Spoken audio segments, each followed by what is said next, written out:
entitled Keeping This Movement Alive. This commemorative volume highlights the exceptional work of EWTN's photographers and the Eucharistic Revival team, bringing these sacred events to life. Take part in the beauty and devotion of this extraordinary Eucharistic movement. Order your copy today by going to EWTN.com/revival or by calling 1-800-447-EWTN. Look who's stopping by At Home with Jim and Joy. Next time, Lauren Costabile helps children with Down syndrome gain access to life-changing heart surgeries and cardiac therapy. At Home with Jim and Joy, here on the Global Catholic Network, EWTN.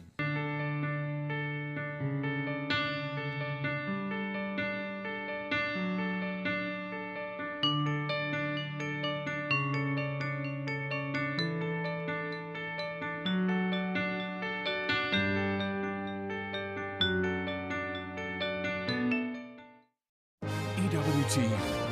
Live true. Live Catholic.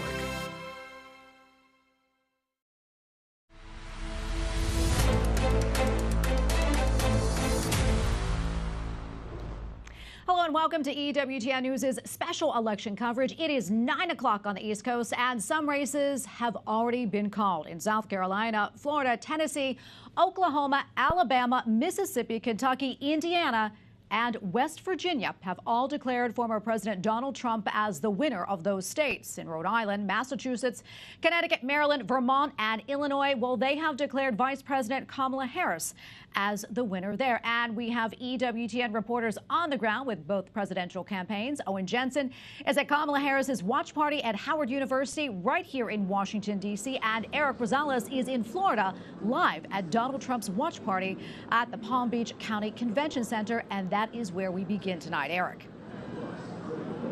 Well, I tell you what, Tracy, the convention center out here is hopping. Yeah, it is a party-like atmosphere as the numbers continue to come in. As you mentioned, Trump has locked up Tennessee and Alabama. He's also projected to win Mississippi, Oklahoma, where Democrats haven't won since 2000. And he's also projected to take on Missouri as well. Now, I did speak to a number of supporters, many of which have traveled all across the country and around the world to be here in Florida.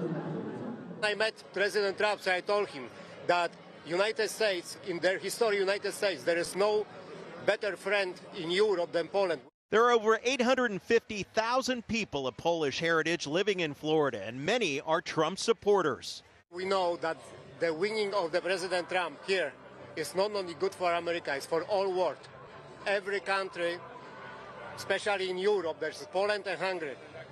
They're praying for that. I also talked with a motorcycle group called Born to Ride for 45, who registered bikers and others across the country.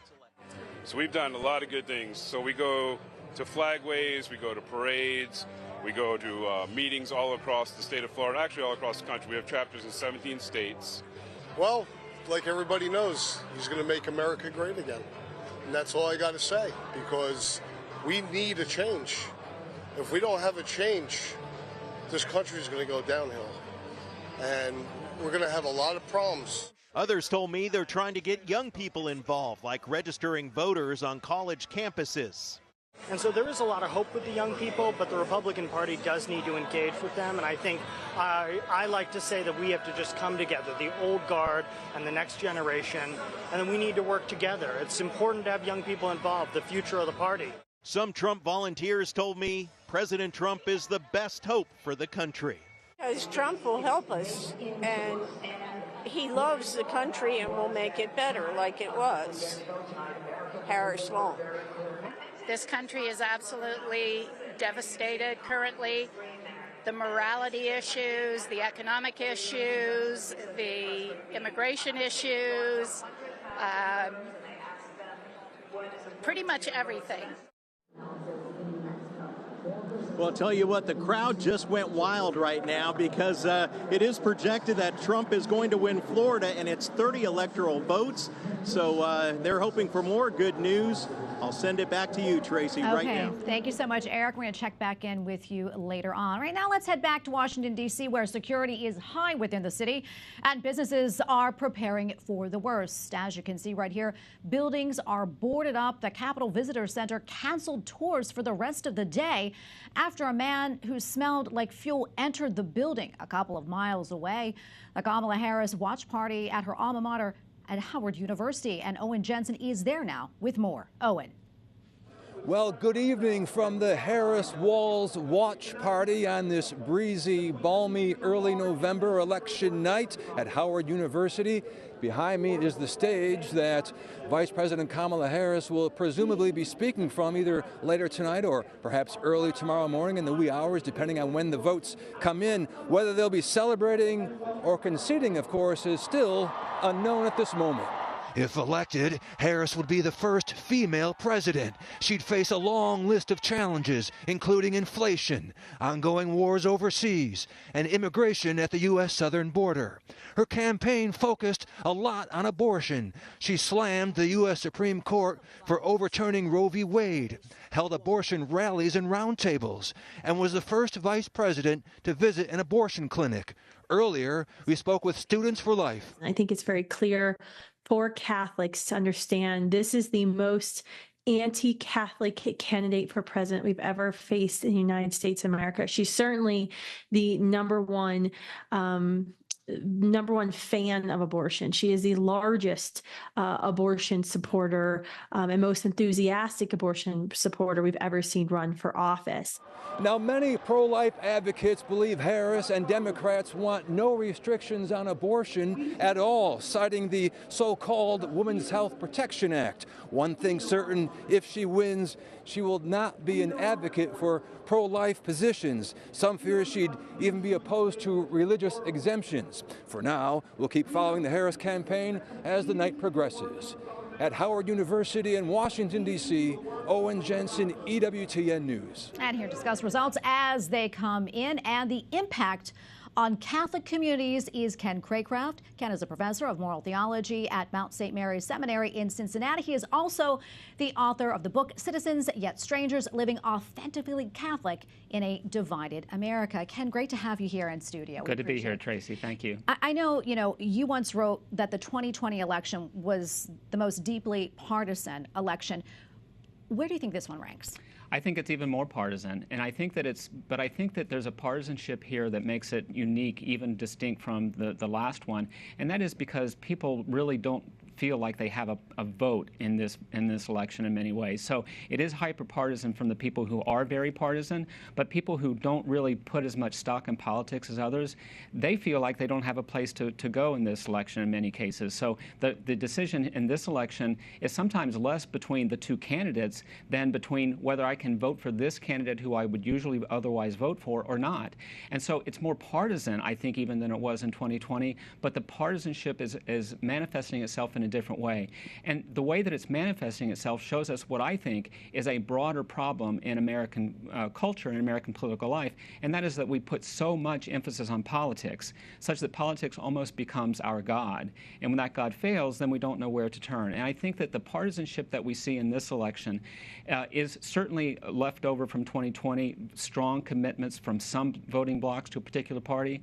But I think in this election, we're also seeing people who simply don't feel like they have a place to go because of the problems with both candidates. And I think that really is more of a dividing line in this election than it has been in prior elections. Yeah, and that's sort of a jumping off a point for me here. I want to talk about the election as Catholics, and the choices that we had to make.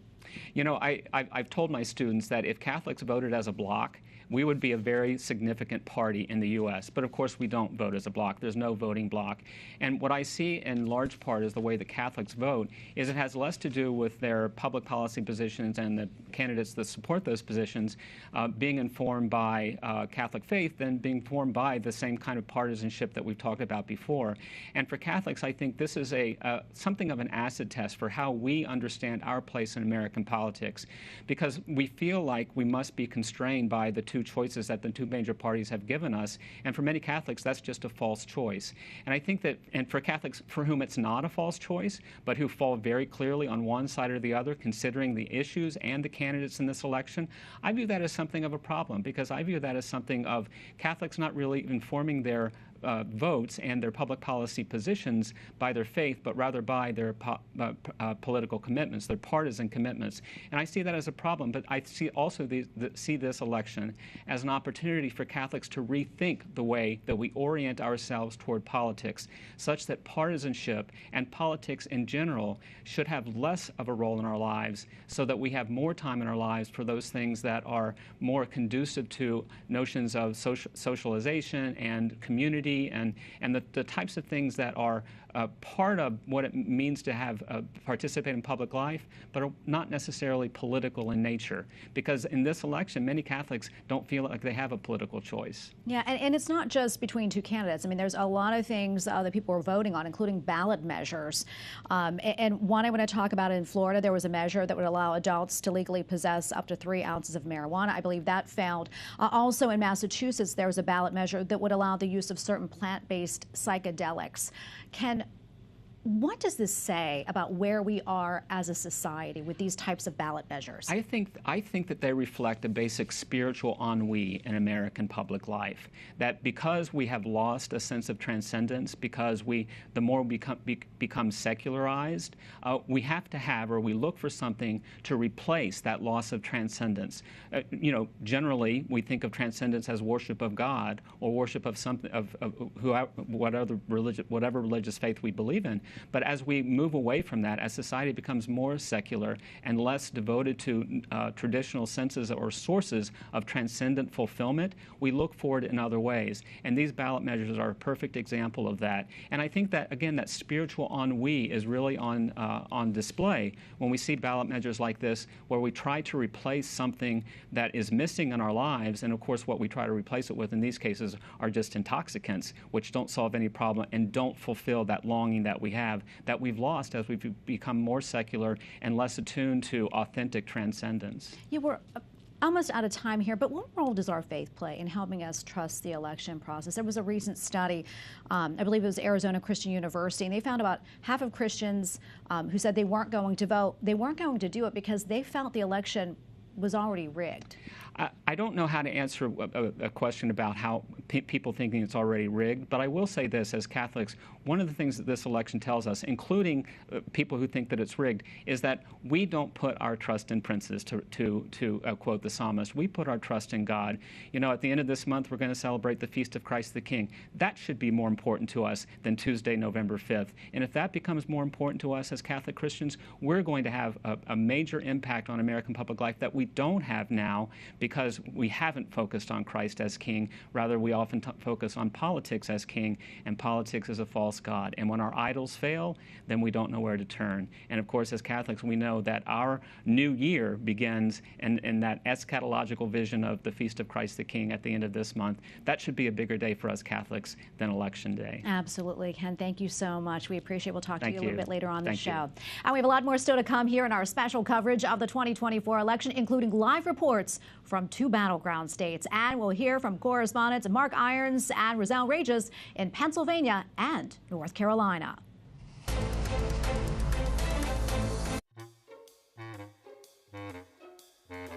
He's a man with a mission. I am dressed as a secret agent. His code name, Chesterton. Howdy, partner. Why, Gilbert Keith Chesterton, it is you. Join the Prince of Paradox on an anything-can-happen encounter with a rogues gallery of literary notables. Gadzooks! Do I look as ridiculous as you? All aboard! Next stop, the all-new Chesterton Station. Thursday at 5 p.m. Eastern on EWTN.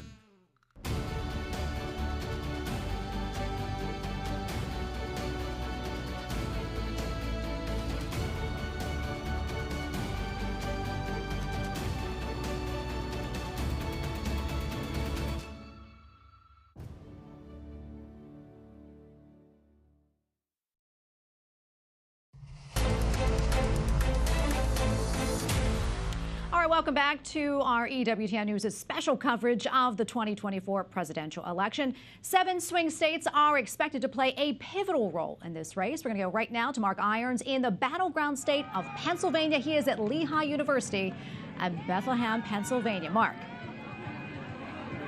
Tracy, we're just outside Lehigh University, but the only way I can describe this is almost like a college party atmosphere. We're hearing a lot of cheers.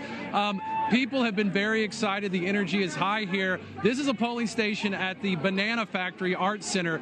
We got here around 8 p.m. when the polls closed, and the line was around the corner. Of course, officials here are reminding voters, if you were in line at 8 o'clock when the polls closed, you can stay in line, but nobody can be added to the line. Nobody can get into the line after 8 o'clock. So the last voter actually just walked into the doors. We watched them, and this whole crowd erupted behind me, mostly young college students. We spoke to many of them who were standing in line for hours. Here's what they had to say. How long do you intend to stay in this line? Will you stay until you cast your vote? Of course, we're staying until we cast our vote, however long we need to. So if it's 2 a.m. and this line still hasn't moved, you're not going anywhere?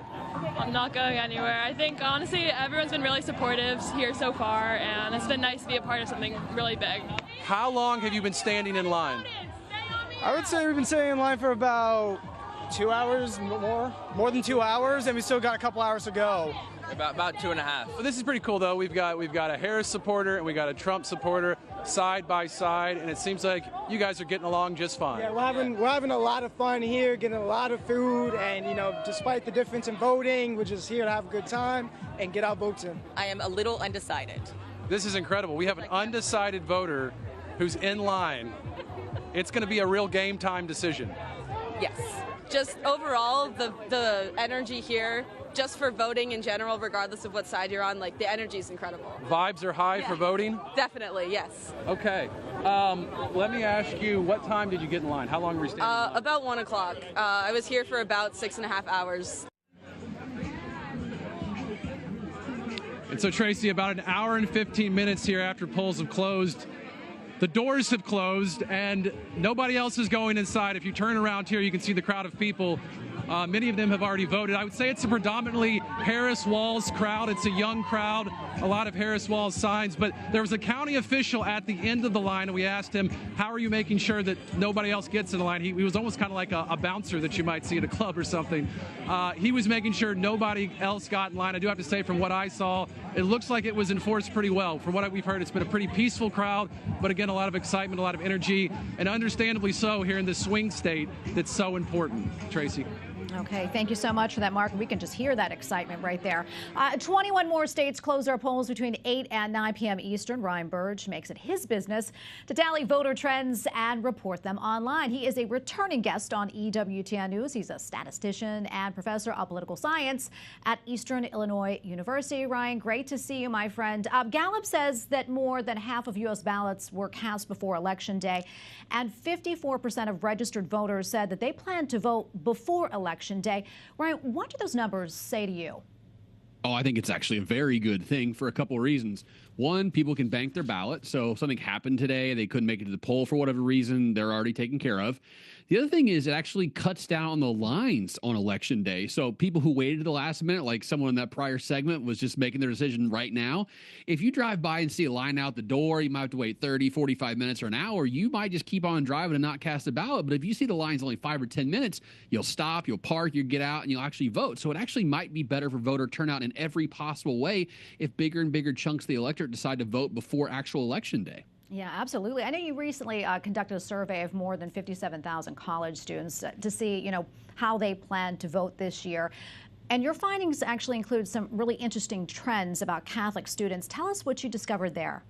Yeah, so, if you look at all the different religious groups that exist on a college campus, you've obviously got a lot of Christians, but the share of people who attend church every week on college campus is about 17% of the college student population in America. So it's a very small subset, but the only groups that I found who were right of center politically and right of center ideologically were Christians who attended church at least once a week. That includes Catholics, Protestants, Orthodox Christians, and Latter-day Saints. Every other group, whether it be, atheists or Jews or Muslims, were all left of center. So really the only right-leaning group on American campuses today are weekly attending Christians. Yeah, you also recently highlighted an article which examined small towns where the polling places were at a church.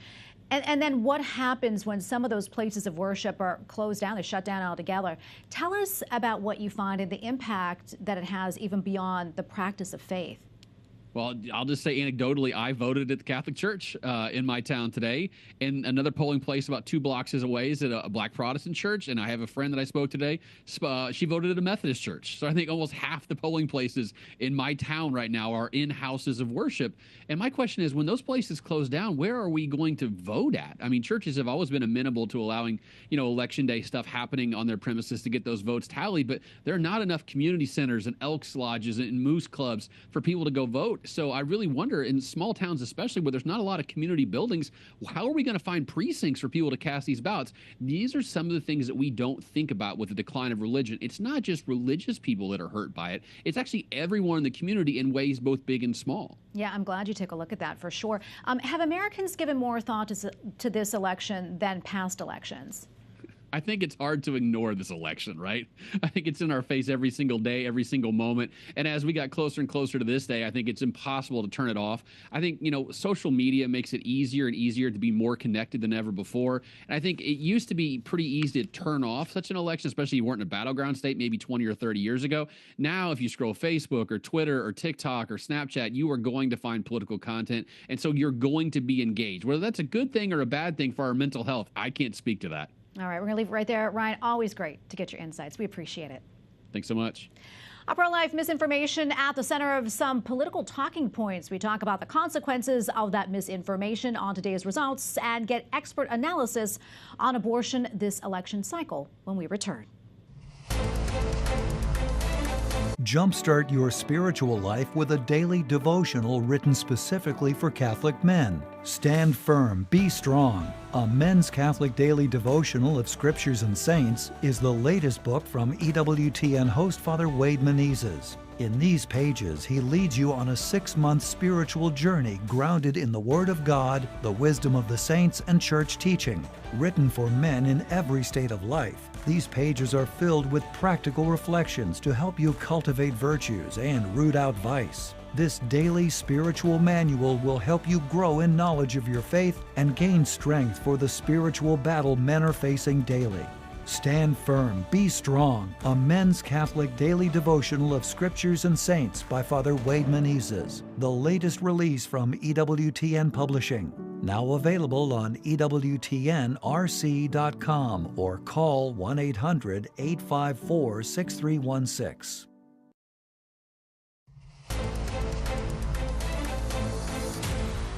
Thank you for staying with us for our election night coverage. Ballots across the country are being counted right now for the next president of the United States. And here is the latest look at the presidential race. You can see right there on your screen that North and South Dakota, as well as Wyoming, are being called for former President Trump. New York is being called for Harris, and important ballot measures are also coming in. The totals for Amendment 4 in Florida right now show that more than half of voters are in favor of having abortion enshrined in the state constitution, but it needs 60% of the vote to pass. Governor Ron DeSantis and a number of pro-life groups are calling it a win for life. So are Florida's Catholic bishops, who issued a statement writing, "We are profoundly relieved at the defeat of Florida's pro-abortion Amendment 4. It is the first presidential election since the Supreme Court overturned Roe v. Wade." And EWTN News correspondent Catherine Hadro gives us a closer look now at the candidates' stances on abortion. Yes, and big news out of Florida, Tracy, but abortion is a top issue for young women in particular, according to a recent KFF survey. Kamala Harris made abortion central to her campaign, and former President Trump, who played a critical role in overturning Roe v. Wade, has since softened his strong pro-life stance. The fundamental freedom of a woman to make decisions about her own body. IVF, fertilization. I'm like the father. I consider myself to be the father of fertilization. In the race for the White House, the pro-life movement has lost the little ground it had. The Democratic Party has fully embraced abortion with no limits on gestation. And the Republican Party is slowly stepping away from protecting life. We'll stop Donald Trump's extreme abortion bans because We trust women to make decisions about their own body and not have their government tell them what to do. Harris has extensively reiterated the narrative of choice and freedom used by pro-abortionists during her pro-abortion tour across the U.S. as vice president. She is the first sitting vice president to visit an abortion facility. As the Democratic presidential candidate, she made it the center of her campaign, vowing she would federally protect abortion as a so-called right. And I pledge to you, when Congress passes a bill to put back in place the protections of Roe v. Wade, as President of the United States, I will proudly sign it into law. During an interview with Wisconsin Public Radio, Harris floated the idea of ending Senate filibusters to pass so-called abortions rights legislation. The filibuster rule sets a 60-vote threshold in the Senate to advance legislation. Harris wants a simple majority of 51 votes. She even brought religion into her argument in supporting abortion during her national debate against Trump. And one does not have to abandon their faith or deeply held beliefs to agree. The government, and Donald Trump certainly, should not be telling a woman what to do with her body. Former President Donald Trump has waffled on the issue as far as his own personal vote. He initially said he'd vote in favor of Amendment 4 in Florida, which would expand the abortion window to 15 weeks, saying he thought women needed more than 6 weeks.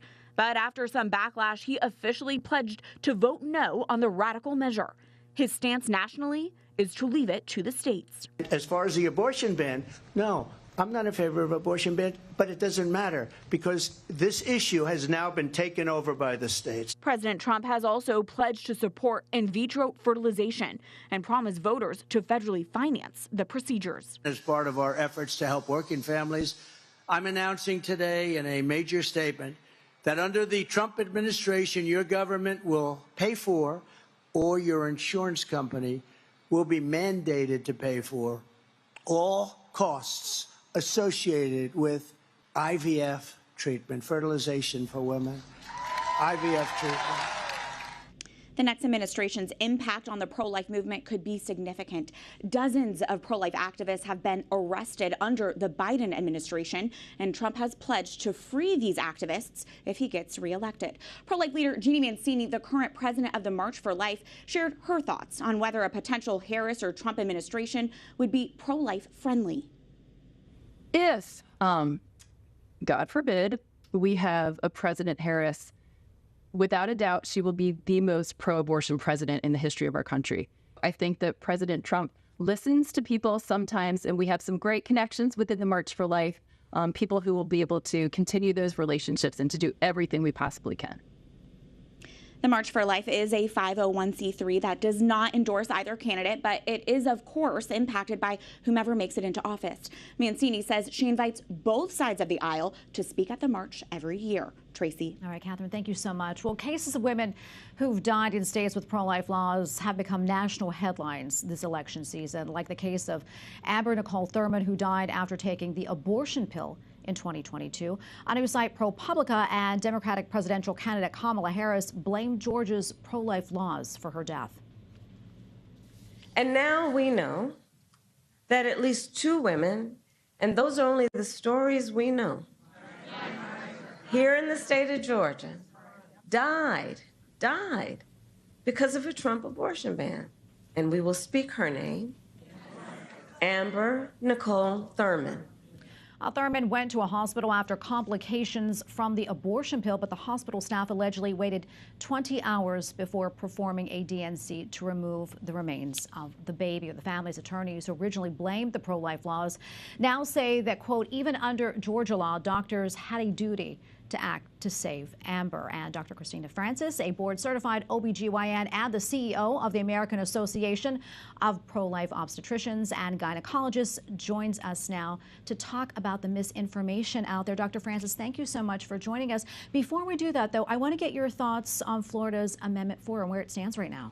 Absolutely, Tracy. Well, this is an unprecedented victory for life.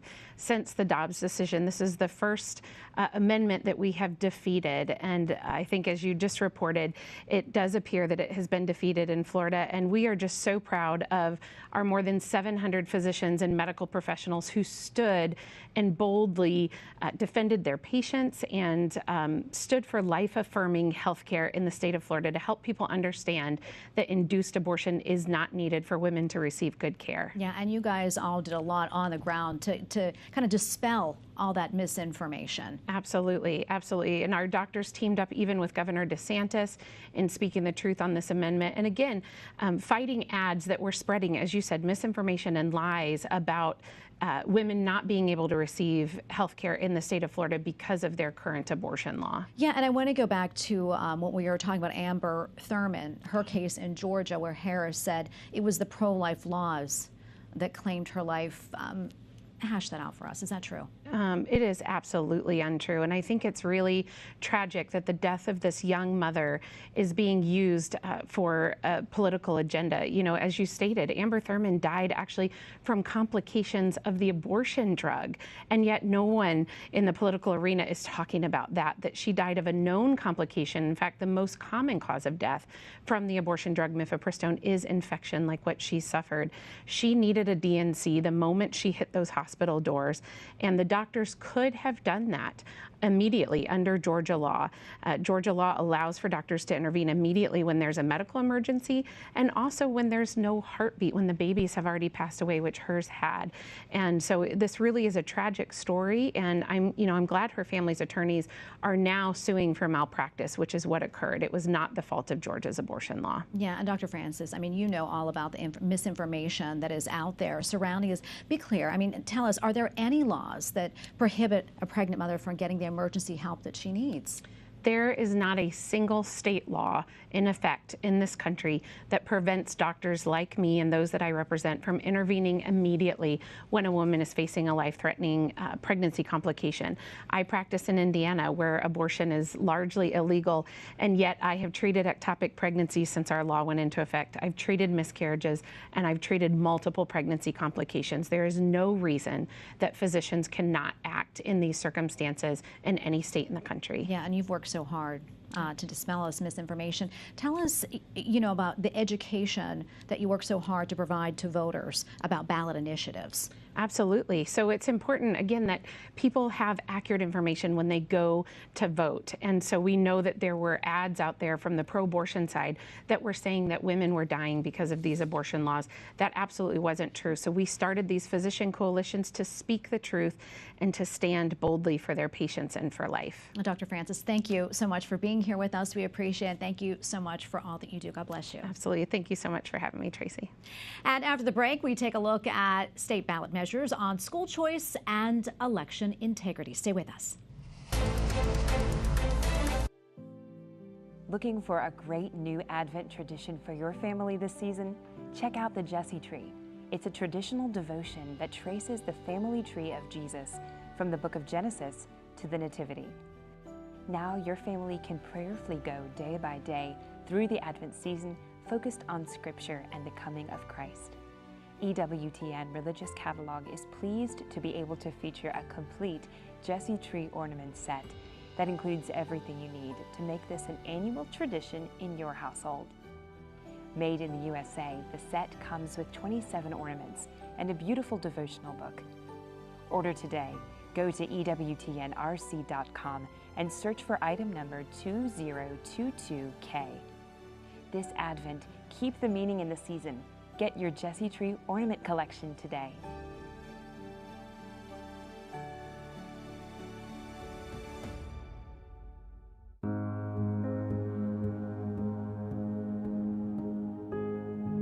They are saints, revered by the church for the value of their writing and teaching, and for the sanctity of their lives. With each of them a charism of wisdom, bestowed by the Holy Spirit for the good of the church. Through their legacy, they continue to proclaim the gospel of Christ to the world. They are the Doctors of the Church, an EWTN exclusive series, Friday at 5 p.m. Eastern on EWTN. Take your faith one step beyond and enter Father Spitzer's universe at the intersection of faith and reason. It's a journey into infinite truth. Father Spitzer's universe. Wednesday at 2 p.m. Eastern on the EWTN.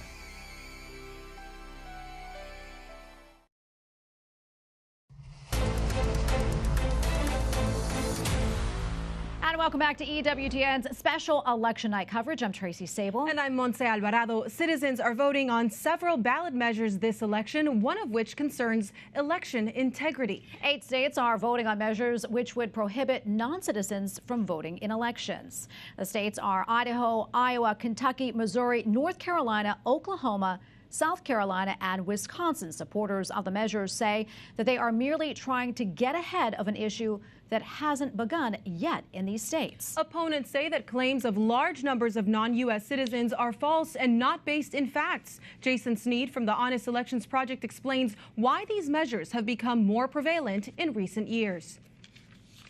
I think what you're seeing this election is a strong push in states across the country to affirmatively say once and for all that only American citizens should be voting in our elections. Now, that's a pretty common sense sort of issue. In fact, we've seen polling that nearly 90% of the public agrees that only citizens should be voting in our elections. But nevertheless, unfortunately, there are a lot of state constitutions that have language that groups on the left have shown they're willing to exploit to push non-citizen into local issues and begin to normalize this. So that's necessitated a push to amend state constitutions to defend voting rights for American citizens. And that's why you're seeing measures in states across the country to lock this in. All right, Jeff Pele with Ballotpedia joins us now. So, Jeff, how do you think these ballot measures will perform, and what are you hearing already, at least in South Carolina and North Carolina and Oklahoma, were called as passing, meaning they have restricted the right to vote to citizens only? Yeah, good evening, Tracy. Thanks for having me. So the early votes are that most of these measures are passing, and by pretty wide margins. Here in South Carolina, the results show that it currently is leading with 85% from 2018 to 2022, six states passed these kinds of ballot measures, and usually by pretty wide margins. When state legislatures are putting these on the ballot, they're very often being put on the ballot by bipartisan votes from the state legislature. So you also see very little campaign spending in these ballot measures, which is an indication that both sides, support and opposition, don't really see a need to spend very much for their side. So, early indications are most likely that most of these ballot measures will pass tonight. Yeah, and additional ballot measures include the important issue of school choice. That's right, Jeff. According to edchoice.org, school choice allows public education funds to follow students to schools or services that best fit their needs. 3 states are voting on measures surrounding education and school choice. First, Colorado, Amendment 80 would provide that each student in grades K through 12 has the right to school choice. Yeah, and Kentucky, Amendment 2 would allow the General Assembly to, quote, provide financial support for the education of students outside the system of common schools. And on the other side, Nebraska Referendum 435 would repeal legislation allocating $10 million every year for a scholarship program to cover costs for eligible students to attend private schools. Leslie Heiner from EdChoice explains how school choice ballot initiatives have historically performed. Ballot initiatives involving any kind of school choice measure are normally result in dismal outcomes for the educational freedom movement. There's a simple reason for that. I think when people who want educational freedom look at a ballot initiative, they're looking at it from a policy perspective. For bringing freedom into their state, empowering parents, etc. However, the opposition is always led by the national teachers unions, both the NEA and the AFT, and the money that they put into killing any kind of school choice initiative, first of all, is huge. Now, Jeff, Kentucky called this ballot measure rejecting school choice this evening, limiting the ability of parents to have their money follow their child to private schools and private religious schools. Are you seeing any other results? Yeah, so the early votes coming out of Colorado are that the no side is currently winning with 54% of the vote. And in Nebraska, the referendum 435, the no side currently at 62%. So both those states are pretty early in the vote counting at about 9:30 Eastern this evening. But yeah, in Kentucky, that was a 65-35 win for the no side, defeating that measure. Yeah, and 2 states have measures that are centered around drug legalization.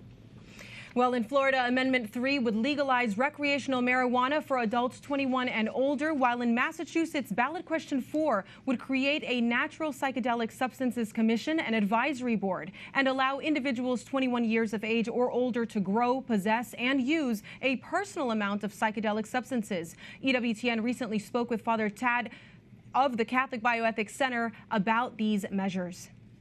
The game plan is very similar to what happened with marijuana, and it expanded with a speed and rapidity that was rather breathtaking.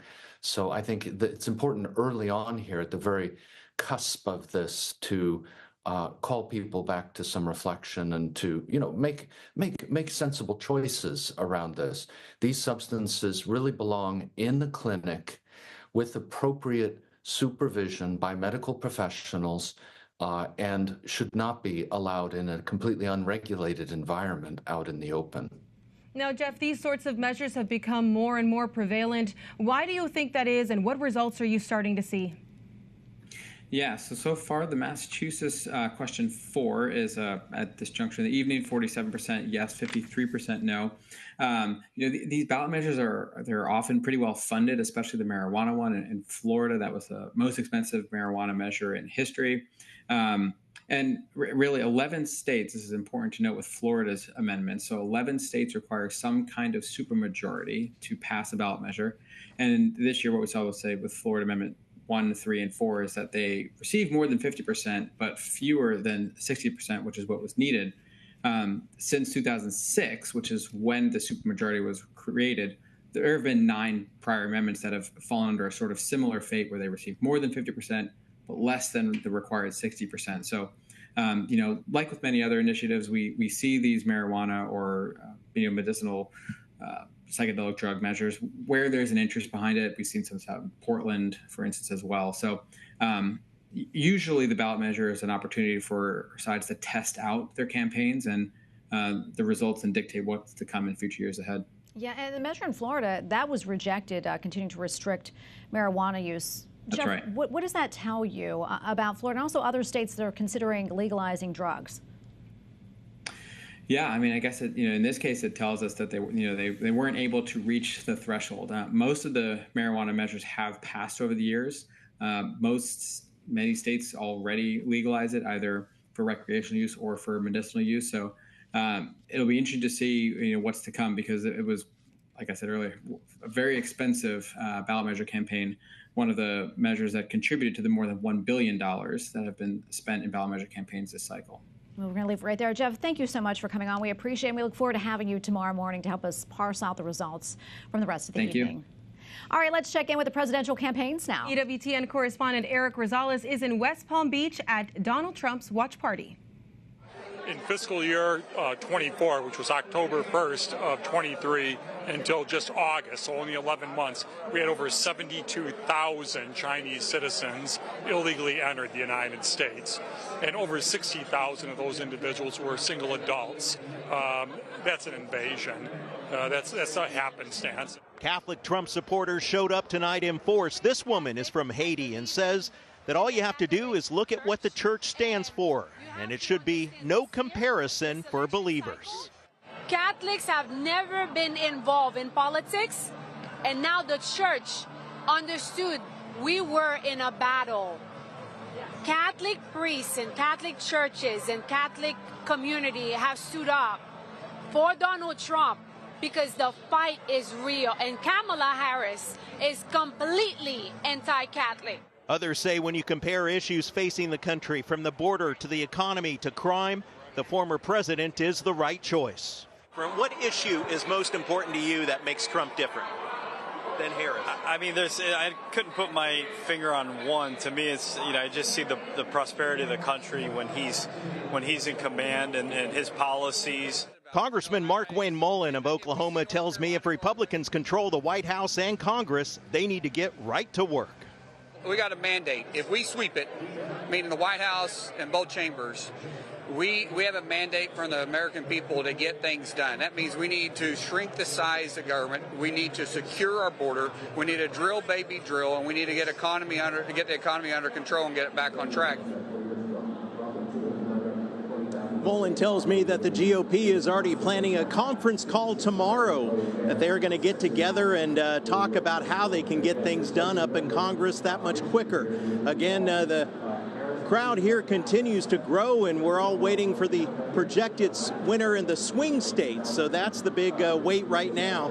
A number of people say that they are cautiously optimistic. Reporting from the West Palm Beach Convention Center, Eric Rosales, EWTN News. Tracy? Well, now let's go back to the nation's capital, where supporters of Kamala Harris are anxiously awaiting the results. EWTN correspondent Owen Jensen is there. Owen. Well, here at Howard University, the Harris Walls Election Night Watch continues. Right now we have the Divine Nine performing on the stage behind me, the same stage where Vice President Kamala Harris will later speak tonight or perhaps early tomorrow morning. The votes for now still being counted, a lot of uncertainty in the air. A lot of enthusiasm as well, because no one knows, as we speak right now, who's going to win this thing, whether it be Donald Trump or Vice President Kamala Harris. Still a long way to go. We'll be here following this election night until the very end. Reporting from Howard University, Owen Jensen, EWTN News. All right, thank you, Owen. And make sure you stay with us. More of EWTN News election coverage after the break. The EWTN home video highlight for November is Nativity in Song. In celebration of the Word made flesh, EWTN presents an hour of sacred music of the Advent, Christmas, and Epiphany seasons.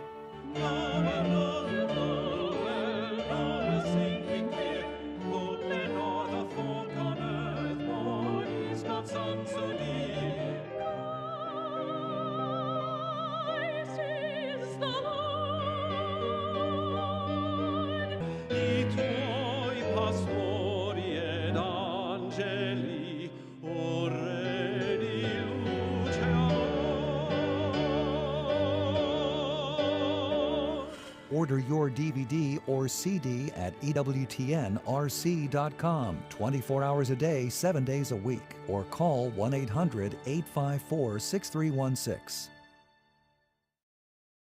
Dive deeper into your faith as renowned speakers examine pressing issues facing Catholics today. God has been with us from the very beginning. Be courageous. They have been set free by truth. EWTN takes you to Napa, California for a special 2-day event. That enhances our devotion. And so really the message today, I think, is of hope. The annual Napa Institute Conference, beginning Saturday at 9 a.m. Eastern on EWTN. America stands at a tipping point in the ongoing battle to protect the dignity of all human life. Whether on television, radio, print, or online, EWTN News brings insight and analysis from a Catholic perspective on the important issues that will affect you in 2024 and beyond. EWTN News Election 2024. Discover, discern, engage. Go to EWTNnews.com/election. Jumpstart your spiritual life with a daily devotional written specifically for Catholic men. Stand Firm, Be Strong. A men's Catholic daily devotional of scriptures and saints is the latest book from EWTN host Father Wade Menezes. In these pages, he leads you on a 6-month spiritual journey grounded in the Word of God, the wisdom of the saints, and church teaching. Written for men in every state of life, these pages are filled with practical reflections to help you cultivate virtues and root out vice. This daily spiritual manual will help you grow in knowledge of your faith and gain strength for the spiritual battle men are facing daily. Stand Firm, Be Strong, a men's Catholic daily devotional of scriptures and saints by Father Wade Menezes, the latest release from EWTN Publishing. Now available on EWTNRC.com or call 1-800-854-6316. The EWTN home video highlight for November is Nativity in Song. In celebration of the Word made flesh, EWTN presents an hour of sacred music of the Advent, Christmas, and Epiphany seasons.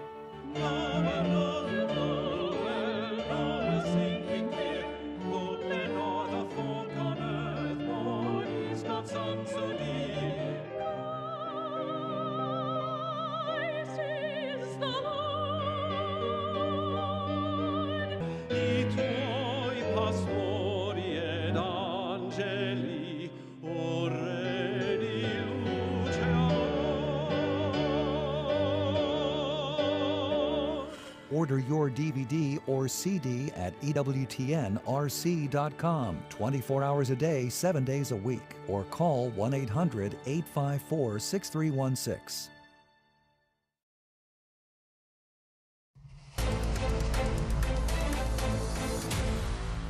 And welcome back to EWTN's special coverage of the 2024 election. I'm Tracy Sable. Results are still coming in. You can see the map with the latest data with former President Donald Trump projected to win the state of Texas. And now let's go to the battleground state of North Carolina, where we find EWTN correspondent Roselle Regis there with students at Belmont Abbey College as they watch the results that are coming in. And something to note about Belmont Abbey College, it was the first Catholic college to sue the Obama administration over their abortion and contraceptive mandate back in 2013. So Roselle, what's on the mind for these college students?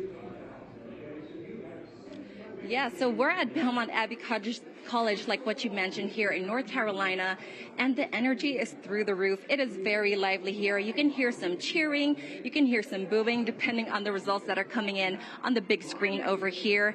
Earlier, they prayed the rosary at the grotto, and they held adoration in their chapel. So it may get loud in here, but students are anxious as more and more results are coming in. Earlier, we caught up with some of them, and here are their reactions so far about the big day. You know, a lot of them, it's their first time voting, so I'm really seeing the engagement and excitement, actually getting to do their civic duty this year and participate in the election. It's very important that we preserve the pro-life movement here in the United States and put forth grounds to protect the unborn and keep them safe. I'm excited, a little nervous, but at the end of the day, Jesus is king. I'm really hoping that, we really take on, as a country, the faith again, just because we were founded on the faith, and also we bring on just family values again, because without it, we're going to die as a country. A Trump victory, of course. Obviously, the number one thing is that Christ is, king of the country, and is ultimately declared there. So whatever brings glory to him. I don't particularly like either candidate. I'm not the biggest fan of either party. I think that both could be doing a lot better. I think the most thing I'm hopeful for is that both of the vice presidents are way more put together than both of the presidents, and I'm hoping that after this term, that can really be kind of a platform to elevate them into maybe good candidacy.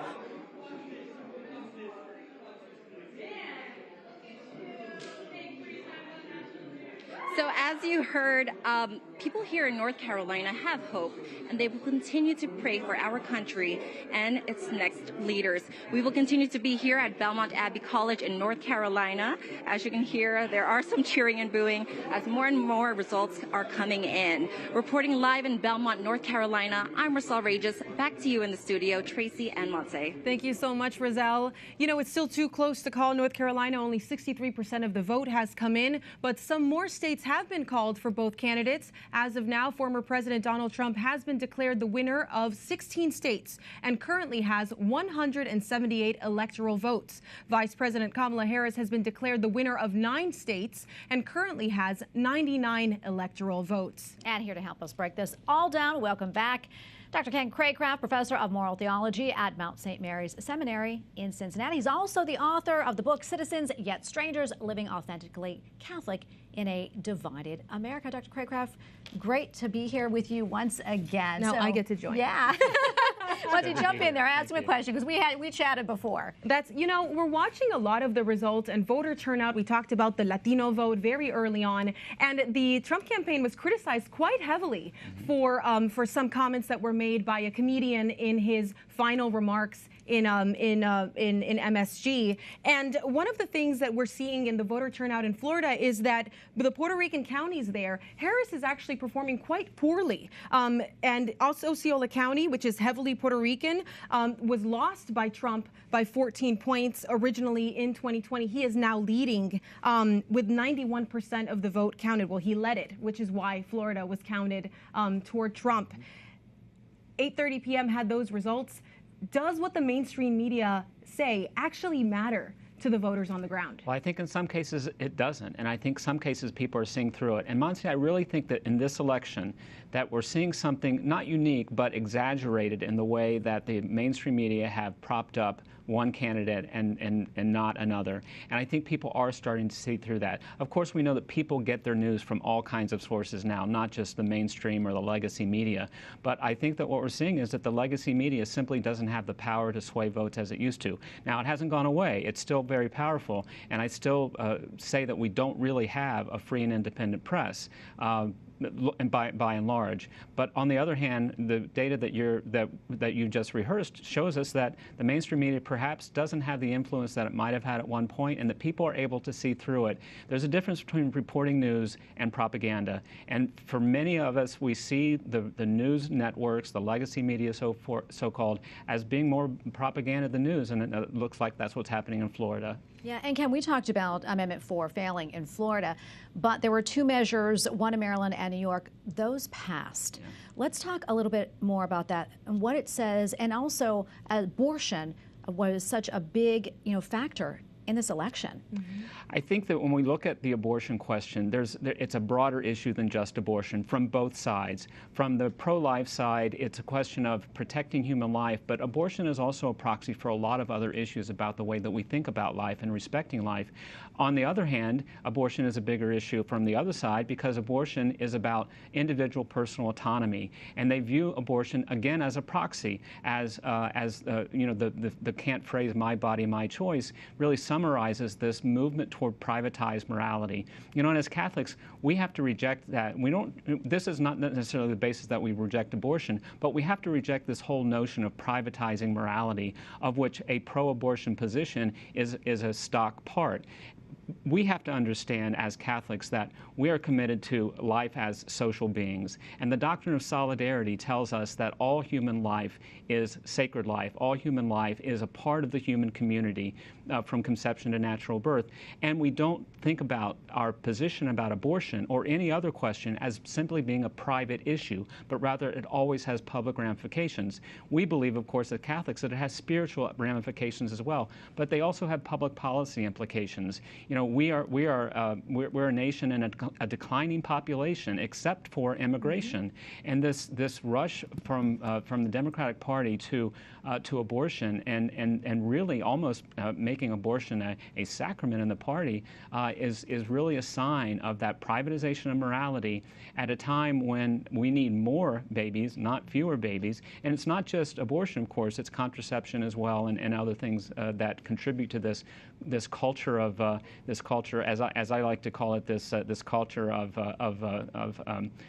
infertility, and that's really what we're seeing, exactly, separating fertility from the sexual act, and it's sort of become abortion for the left in some ways is kind of a hermeneutic in the way that they look at all political issues, and again, it's bigger than just abortion. It's about privatization of morality, which we really have to take a strong stand against on many other issues than just abortion. Absolutely. Well, we know that those numbers in Florida were a little too close for comfort, and it looks like bishops and faithful citizens have certainly a lot of work to do. Let's talk about transparency in this election, because in Milwaukee, they had to restart the count of these ballots. They had an issue with the ballot machines, but immediately right out the gate, they said, we've had this issue, we're trying to deal with it. Have you seen a push from local governments and even from the federal government to really have more and more transparency associated with that protected, cherished right to vote? I have in this election. I think that people people have learned the lesson from the 2020 election, because you don't have to be an election denier from 2020 to know that there were serious issues with counting ballots and serious issues with election access.